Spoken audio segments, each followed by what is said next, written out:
La femme naît libre et demeure égale à l'homme en droit. L'évolution est grande, mais le chemin vers l'égalité totale est encore long. Vous les hommes, n'ayez pas peur de donner de l'importance aux droits des femmes. Cela ne signifie en aucun cas la féminisation de notre société, mais l'application des droits fondamentaux dans une société moderne.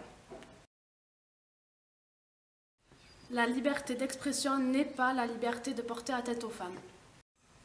La violence verbale ne doit pas être acceptée.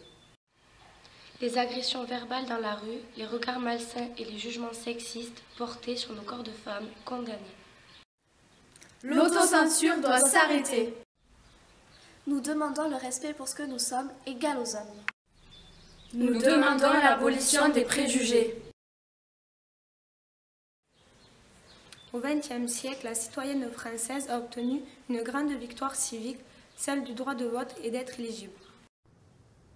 Mais aujourd'hui encore, la répartition des responsabilités politiques est inégalitaire. Malgré la loi, la parité n'est pas respectée. Nous sommes sous-représentés dans les mandats nationaux. Impliquons-nous ensemble, hommes et femmes.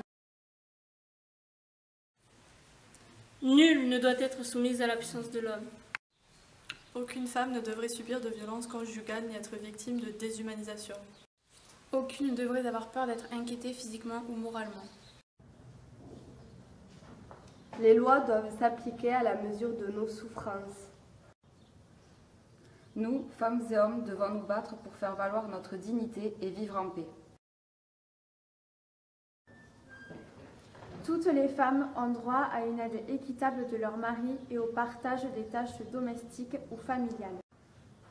Nous ne sommes pas conçus pour nous épuiser et pour assumer autant de journées en une nuit.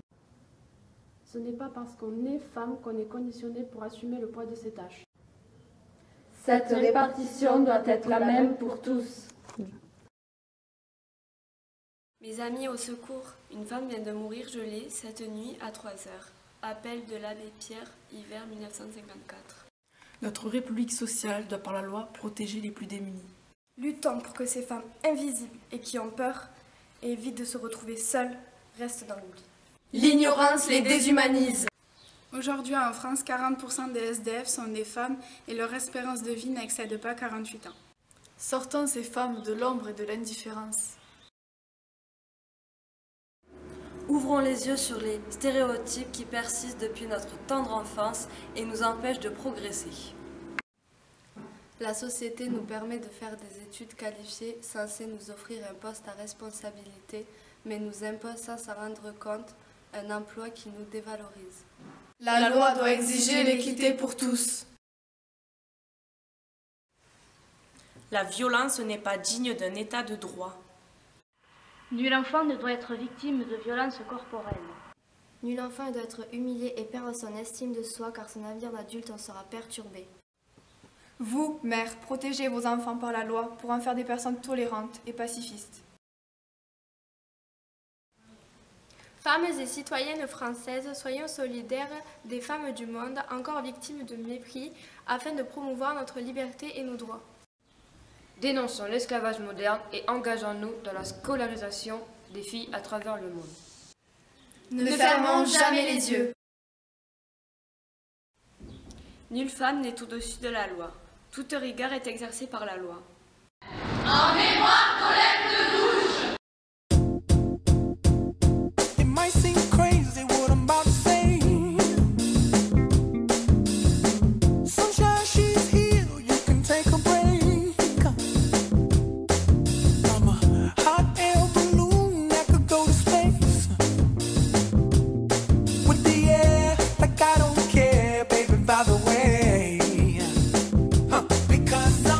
Clap along if you feel